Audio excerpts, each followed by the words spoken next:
بغیر کسی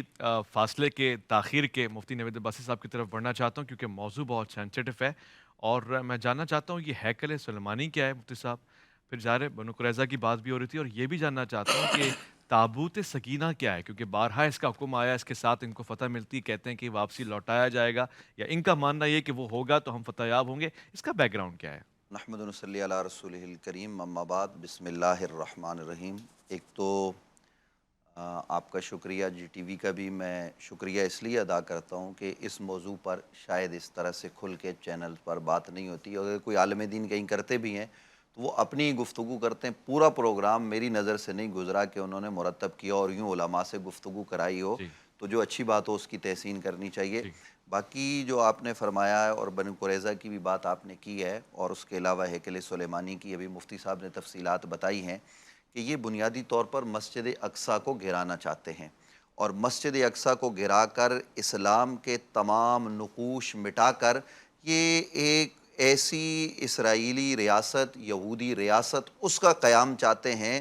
کہ جہاں پوری دنیا ان کے قبضے میں، اور یاد رکھیے کہ یہودی اپنے علاوہ سارے انسانوں کو کیڑے مکوڑے سمجھتے ہیں، ان کی کوئی اوقات نہیں، یعنی کیڑا مارنا اور انسان مارنا یہودیوں کے مذہب میں یہ، بلکہ کیڑے کا شاید کوئی وہ ان کے ہاں ہو کہ ممانعت ہو، لیکن انسان کی کوئی ممانعت نہیں ہے۔ صہیونی۔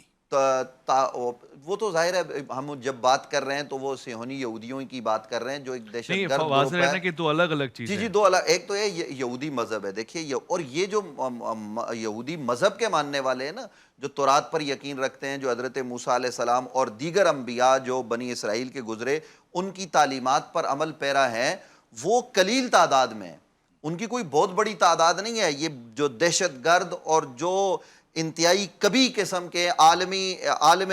انسانیت کے لیے جو خطرناک ہے، وہ یہ صہیونیزم ہے، اور یہ بنیادی طور پر آپ کے مصر سے لے کر یہ عراق تک، یہ پورے خطے کو وہ چاہتے ہیں کہ ایک ریاست ہو، یعنی وہ تو مدینہ منورہ کو بھی ختم کرنے کا منصوبہ بنا چکے ہیں، اور وہ تو کہتے ہیں کہ جناب یہ خیبر ہم حاصل کریں گے۔ اور میں یہاں ایک بات کرنا چاہتا ہوں کہ یہ یہودی میرے اور آپ کے نبی صلی اللہ علیہ وآلہ وسلم کو زہر دینے والے ہیں، انہوں نے حضور علیہ السلام کو زہر دیا ہے، اور نبی اکرم صلی اللہ علیہ وسلم نے، ہماری روایات میں یہ بات موجود ہے کہ نبی اکرم صلی اللہ علیہ وسلم نے اس زہر کے اثر کی بات کی ہے کہ اس کا اثر ہو رہا ہے، اور یہ نبی اکرم صلی اللہ علیہ وسلم کے فرامین ہیں، تو گویا یہ نبی علیہ السلام کو زہر دے کر نقصان پہنچانے والے، یعنی مسلمانوں کے نبی پر حملہ آور ہونے والے ہیں، تو یہ کس طریقے سے ہمارے ٹھیک خیر ہے۔ خواہ ہو سکتے ہیں؟ سوچنے اور سمجھنے کی بات یہ ہے کہ قریظہ کی بات آپ نے کی، وہاں انہوں نے جو کچھ کیا، وہاں مسلمانوں کو دھوکہ دیا، نبی علیہ السلام کے ساتھ جو معاہدہ ہوا اس ٹھیک ہے۔ معاہدے کو چاک کیا، پھاڑ دیا،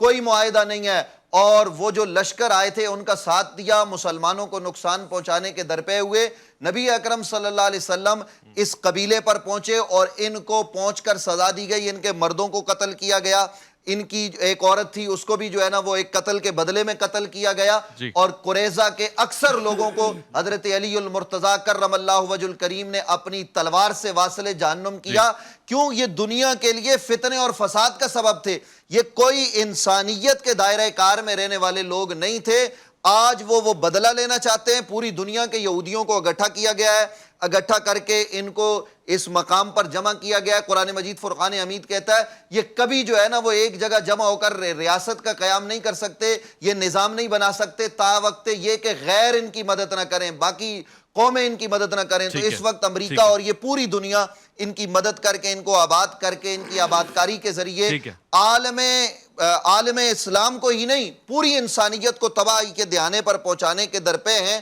صحیح، صرف بات اتنی کرنے کی ہے اویس ربانی صاحب کہ ہم جس ملک میں رہتے ہیں وہ صحیح، اسلامی جو ہے نا وہ جمہوریہ پاکستان ہے، ٹھیک ہے، ٹھیک اسلام کے نام پر مارز وجود میں آیا ہے۔ اس وقت ہم کر رہے کیا ہیں؟ یہ سوچنے کی بات ہے کہ ہم کس سمت جا رہے ہیں۔ ہمارے حکمران اس وقت یہودیوں کے سہولت کار بنے ہوئے ہیں، عالم اسلام میں کے حکمران۔ میں وہ میں چاہ رہا کوئی تھا کہ تان سوال نہیں، کے جواب پہ آ جائیں اگر وہ میں تشنگی رہ جائے گی۔ عرض کر رہا ہوں، تابوت سکینہ تو دیکھیے، وہ جو آپ نے فرمایا نا وہ تو تبرکات ہیں، اور وہ اس صندوق کا ذکر ہے، اور اس کے ذریعے وہ جنگوں میں آگے رکھتے تھے، فتح حاصل ہوتی تھی، اور آج وہ اسی کے متلاشی ہیں، اور یہ جو کچھ اس وقت وہ کر رہے ہیں، یعنی سرخ گائے ذبح کر رہے ہیں، اور گائے کو ذبح کر کے وہ اس سے جو ہے نا وہ اپنے اوپر مل کے وہ پاک ہونا چاہتے ہیں، ان کے ربی، ان کے مذہبی رہنما، اور پھر وہ اس کے نتیجے میں جو فتنہ اور فساد زمین میں بپا کریں گے اس کی آپ تصور نہیں کر سکتے جو کچھ ان کی کتابوں میں ہے۔ اس وقت عالم اسلام کو چاہیے کہ کرنے کا کام یہ ہے کہ یہ مسلم حکمران جمع ہو کر ان کو شیٹ اپ کال دیں،